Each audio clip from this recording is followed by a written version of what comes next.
Praying Psalm chapter 23 can change your life. The Lord is my shepherd. Pause. Do you know what that means? Do you truly know? It means I am not my own guide. It means my life has a shepherd, a master, a defender, a provider. It means my path is not left to chance.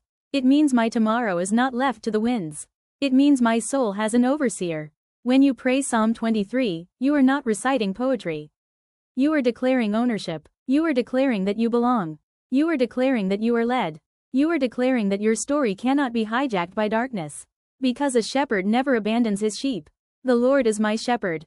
I shall not want. Pause again. This is not a suggestion. This is not a wish.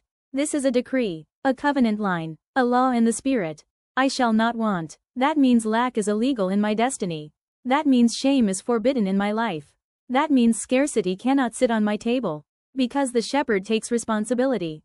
He makes me to lie down in green pastures. Meditate on that. He makes me. He compels me. He pushes me into rest. Even when I fight. Even when my heart worries. Even when fear wants to choke me. The shepherd forces me into safety. He lays me in abundance. He positions me where provision flows. Praying this psalm is warfare. Because you are confronting the lies of the enemy. The devil says you are alone. The shepherd says you are covered. The devil says you will lack. The shepherd says you will overflow. The devil says you will walk in confusion. The shepherd says I will guide you. Line by line, verse by verse, this psalm shatters demonic voices. He leads me beside still waters. Think deeply. Waters that do not drown. Waters that do not swallow. Waters that do not rage. Still waters. Waters of peace. Waters of calm. Waters of restoration. In a world of storms. In a world of chaos. In a world of noise. The shepherd says I will lead you to stillness. To a place where your soul is quiet. To a place where you can hear heaven clearly. He restores my soul. Listen. There are wounds you carry that men cannot see. There are scars that doctors cannot treat. There are pains words cannot explain. But the shepherd reaches deep. He touches the unseen places. He heals the inner bleeding. He repairs the broken walls. He restores your soul. When you pray Psalm 23, restoration begins.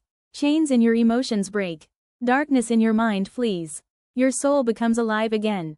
He leads me in paths of righteousness. Notice, he leads, not your fears, not your past, not your mistakes, not your enemies. He leads. And where does he lead? Into righteousness, into purity, into holiness, into destiny, into alignment with his will. For his name's sake, that means this leading is guaranteed. Not because of your strength, not because of your perfection, but for the honor of his name, for the integrity of his throne, for the covenant of his word. Yea, though I walk through the valley of the shadow of death. Pause. This is not theory. Every man will walk through a valley. Every soul will encounter shadows. Every believer will face death's whisper. But hear the revelation. It is only a shadow. Not the substance. Not the final word. Not the real death. Just a shadow. And a shadow cannot exist without light. That means even in the valley, the light of God is present. Even in darkness, the shepherd is standing. I will fear no evil. Why? Because you are with me. That is the mystery. Not absence of battles, but presence of the shepherd. Not absence of enemies, but presence of divine companionship. God with me is the secret. Emmanuel is the weapon. Your rod and your staff, they comfort me. Look at the mystery. The rod is for enemies. The staff is for guidance. The rod breaks the back of wolves. The staff pulls the sheep back on track. One destroys, one directs. Together they comfort. That is the balance of divine power. You prepare a table before me. Not in secret, not in hiding, but in the presence of my enemies.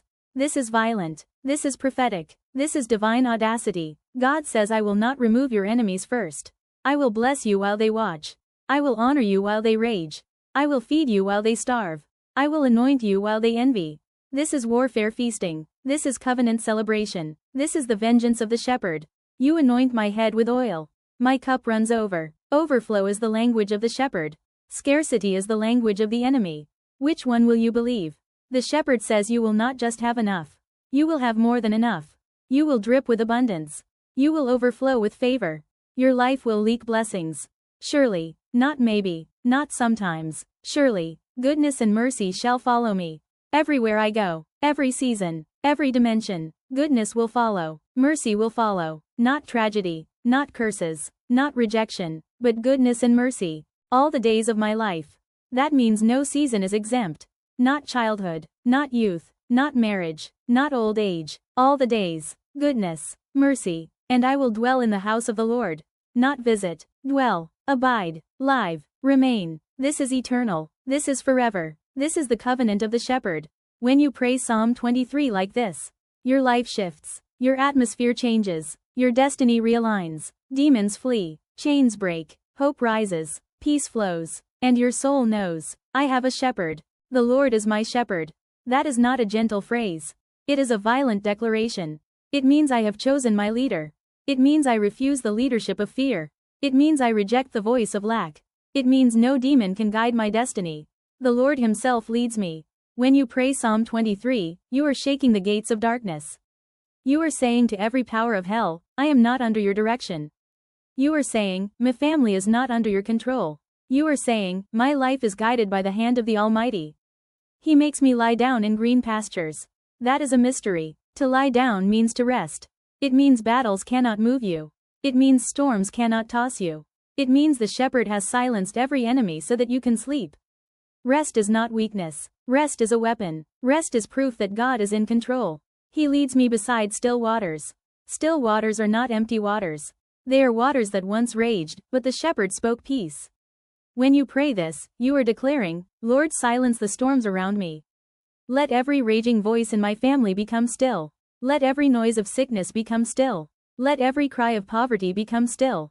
Let every storm inside me become still. He restores my soul. Do you know what this means? Your soul is your mind, your emotions, your inner life. The shepherd does not just feed you. He heals you. He gathers the broken pieces of your life and makes you whole again. Every wound from betrayal, every wound from shame, every wound from rejection. When you pray this psalm, you are calling on the shepherd who restores. The shepherd who rebuilds. The shepherd who makes all things new. He leads me in the paths of righteousness. That is not just morality. It is divine alignment. It is the mystery of being at the right place, at the right time, with the right people. When you pray this verse, you are asking the shepherd to redirect your steps.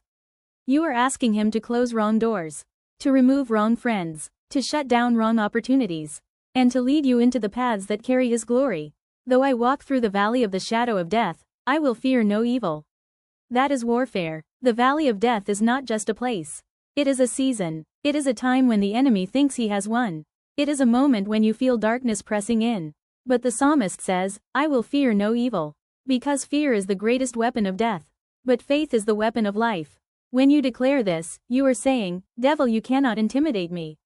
You cannot hold me down. You cannot bury me before my time. For you are with me. That is the secret. The shepherd does not send you alone. He walks with you. He goes before you. He stands behind you. He surrounds you. You are never abandoned. You are never left alone. Every shadow of death is powerless when his presence is near. Your rod and your staff, they comfort me. The rod is for correction. The staff is for protection. The shepherd carries both, one to discipline you, one to defend you. When you pray this, you are saying, Lord, correct me where I am wrong. And fight for me where I am weak. You prepare a table before me in the presence of my enemies. This is violent prophecy. God is not hiding you from your enemies. He is feeding you in front of them. He is blessing you where they can see it. He is lifting you where they cannot stop it. The table is a mystery. It is provision. It is favor. It is destiny. When you pray this psalm, you are declaring, Lord, let my enemies watch me feast on your goodness. You anoint my head with oil. This is divine sealing. This is empowerment. This is the mystery of being chosen. The oil on your head is not just for you. It marks you as untouchable. It declares to principalities that you belong to the shepherd. When you pray this, you are asking for divine covering, for divine recognition, for divine power. My cup runs over. This is abundance. Not just enough for survival, but more than enough to overflow. More than enough to bless others. More than enough to silence lack. When you pray this, you are commanding the spirit of scarcity to break. You are declaring that overflow is your portion. Surely goodness and mercy shall follow me all the days of my life. This is a covenant. Goodness behind you, mercy behind you, angels behind you. Everywhere you turn, goodness and mercy follow. They chase you. They overtake you. They fill your life with testimonies. And I will dwell in the house of the Lord forever. This is the final mystery. It is not just about now. It is about eternity. To dwell means to remain. To remain in His presence. To remain in His glory. to remain in His love. When you pray this psalm, you are declaring eternal victory, eternal rest, eternal communion with the shepherd of your soul.